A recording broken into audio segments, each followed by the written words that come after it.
नमस्कार। हिंदी आचार्य चैनल में आप सभी का स्वागत है। गुड फॉर ऑल सीरीज का अगला भाग लेकर के मैं आपके सामने प्रस्तुत हूँ। आज हम पढ़ने जा रहे हैं क्रिया। अब सबसे पहले हम ये देखेंगे कि क्रिया किसे कहते हैं। तो क्रिया की परिभाषा सबसे पहले ये देखो कि क्रिया यानी किसी भी काम का होना। तो इसी से इसकी परिभाषा बनेगी, जिस शब्द से किसी काम का करना या होना विदित, विदित को क्या कहते हैं? बोध भी कहते हैं। विदित को कहते हैं बोध। तो बोध हो उसे क्रिया कहते हैं। उदाहरण अपने पास क्रिया के खेलना, चलना, खाना, पढ़ना, लिखना इत्यादि, ये सभी क्या है? अपनी क्रियाएं हैं। अब रचना की दृष्टि से क्रिया के दो भेद होते हैं, सकर्मक क्रिया और अकर्मक क्रिया। सकर्मक, स का अर्थ है सहित, कर्म यानी कर्म सहित क्रिया होगी, उसे हम सकर्मक क्रिया कहेंगे। अब इसकी परिभाषा कैसे बनाएंगे? जिसका कर्म हो या जिसके साथ कर्म की संभावना हो, अर्थात जिस क्रिया के व्यापार का संचालन तो कर्ता से हो और जिसका फल या प्रभाव कर्म पर पड़े, वहां सकर्मक क्रिया होती है। यानी जहां कर्म को प्रधानता दी जाती है वहां आपकी सकर्मक क्रिया होगी। उदाहरण अपने पास, रमेश पुस्तक पढ़ता है। अब सबसे पहले तो अपन को ये पता करना है कि क्रिया है कहाँ, कौन से शब्द में। तो पढ़ता शब्द है, यहाँ क्या है? आपकी क्रिया है। अब अपन यहाँ से प्रश्न करते हैं कि रमेश क्या पढ़ता है, तो आंसर अपने पास आता है पुस्तक। तो पुस्तक क्या है? यहाँ कर्म है, तो कर्म के कारण यहाँ सकर्मक क्रिया होगी। राम फल तोड़ता है, तो राम क्या तोड़ता है? फल तोड़ता है। तो यहाँ जो कर्म है वो अपने पास है, इसलिए यहाँ सकर्मक क्रिया यानी जो कर्म के साथ होगी वह सकर्मक क्रिया होगी।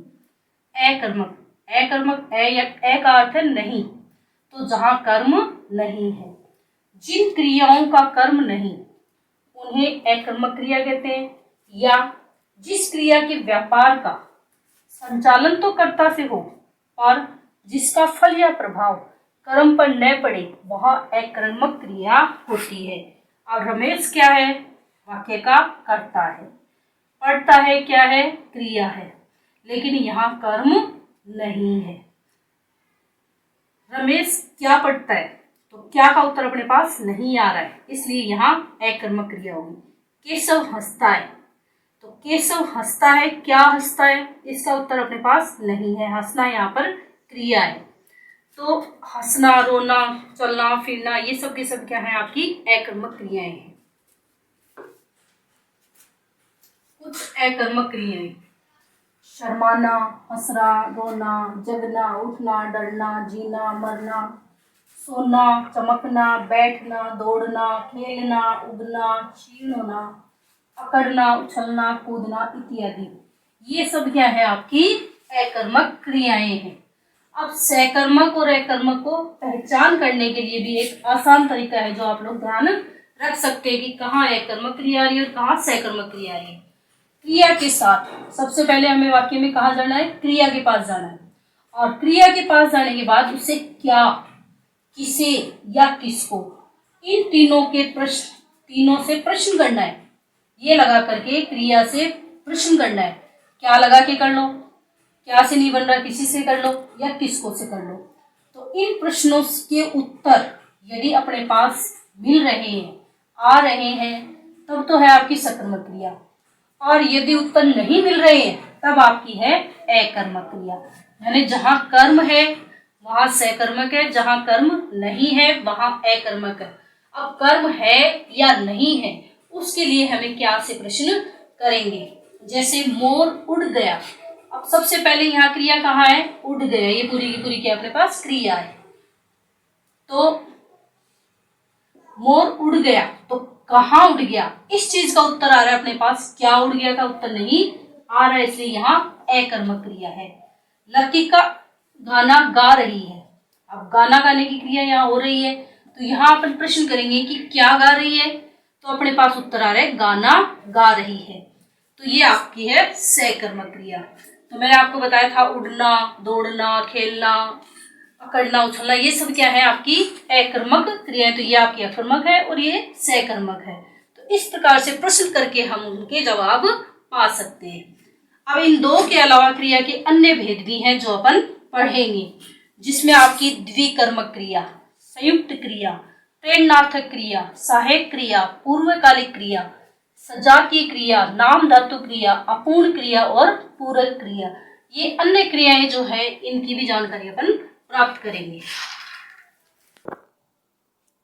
क्रिया के अन्य भेदों में पहला भेद है द्विकर्मक क्रिया। द्वि यानी दो, कर्म यानी जिसमें दो कर्म होंगे। जिस क्रिया में दो कर्म होते हैं उसे द्विकर्मक क्रिया कहते हैं। जैसे मैं लड़के को वेद पढ़ाता हूँ, तो लड़के और वेद ये दोनों क्या है, दो कर्म है, तो इसलिए यहाँ द्विकर्मक क्रिया है। राम ने सीता को पुष्प दिए, तो यहाँ सीता और पुष्प दो कर्म है, इसलिए यहाँ द्विकर्मक क्रिया है। अब है संयुक्त क्रिया। संयुक्त का अर्थ होता है जुड़ना। जो क्रिया दो या दो से अधिक धातुओं के मेल से बनती है, इसके धातुओं के मेल से, उसे संयुक्त क्रिया कहते हैं। हम पानी पी चुके, तो पानी और पी ये क्या है आपकी संयुक्त क्रियाएं हैं। मोहन पुस्तक पढ़ रहा होगा, तो पढ़ना और रहा होगा ये आपकी क्या है, द्विकर्मक क्रियाएं हैं। अब है आपकी प्रेरणार्थक क्रिया। जहां कर्ता कार्य को अपने आप न करके किसी दूसरे को उसके करने की प्रेरणा देता है या किसी दूसरे से करवाता है, वहां प्रेरणार्थक क्रिया होती है। नोट, प्रेरणार्थक क्रियाएं सकर्मक होती है, यानी ये बात अपन को ध्यान रखनी है कि प्रेरणार्थक क्रियाएं जो होंगी वो सकर्मक होंगी। जैसे दीपक कविता से चित्र बनवाता है, तो दीपक ने प्रेरणा दी कविता को और कविता ने चित्र बनाए। मैंने हरि को नौकर से पिटवाया, यानी काम खुद ना करके दूसरे से करवाया, तो किससे पिटवाया, हरि को नौकर से। तो इस प्रकार से यहाँ प्रेरणा देकर के कार्य करवाया गया है, इसलिए प्रेरणार्थक क्रिया हुई। और प्रेरणार्थ में भी अगर अपन और आगे जाए तो इसके दो प्रकार हो सकते हैं, एक प्रेरणार्थक और द्विप्रेरणार्थक। जहाँ एक के द्वारा प्रेरणा देकर के एक कार्य करवाया जाएगा वहां एक प्रेरणार्थक, और दो होगा वहां द्विप्रेरणार्थक होगी। चौथी है अपनी सहायक क्रिया, यानी ये क्या करेगी, मुख्य क्रिया की सहायता करेगी। सहायक क्रियाएं मुख्य क्रिया के रूप को पूरा करने में सहायक होती है। राम खाता है, अब अगर अपने पास इतना है तो राम खाता। 5 नंबर पे है अपनी पूर्वकालिक क्रिया। जब कर्ता एक क्रिया समाप्त कर उसी क्षण दूसरी क्रिया में प्रवृत्त होता है, यानी लग जाता है, तब पहली क्रिया पूर्वकालिक क्रिया कहलाती है। जैसे उसने नहाकर भोजन किया, तो नहाना जो है ये क्या है आपकी पूर्व क्रिया है, और उसके बाद उसने भोजन किया, तो इस प्रकार से यहाँ पूर्वकालिक क्रिया है। सजातीय क्रिया, जहाँ कर्म और क्रिया एक ही धातु से, यानी कर्म और क्रिया एक ही धातु से बने हो, वहां सजातीय क्रिया होती है। जैसे सैनिक लड़ाई लड़ता है, तो लड़ाई और लड़ता ये दोनों क्या है, एक ही जाति की है, एक ही धातु से बनी है, इसलिए इन्हें सजातीय क्रिया कहते हैं। 7वीं अपनी नाम धातु क्रिया।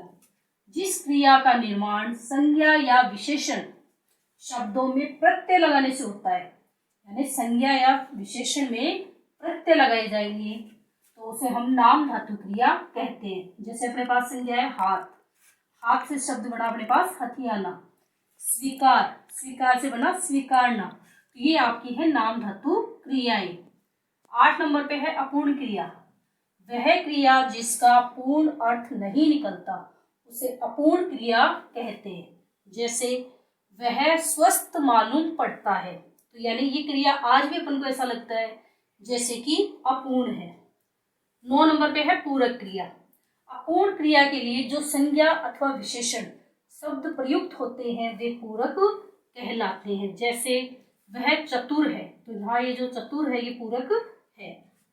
तो इस प्रकार से अपन ने देखा कि क्रिया के अन्य भेद जो है वो अपन ने पढ़े हैं, और इसी के साथ रचना या कर्म की दृष्टि से अपन ने क्रिया के 2 भेद पढ़े।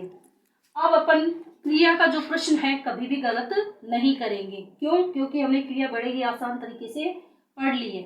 अब अगर आपको मेरा पढ़ाया हुआ वीडियो पसंद आया तो इसे लाइक कीजिए, मेरे YouTube चैनल को सब्सक्राइब कीजिए और लगातार गुड फॉर ऑल सीरीज के वीडियोस मैं आपको दिखा रही हूँ।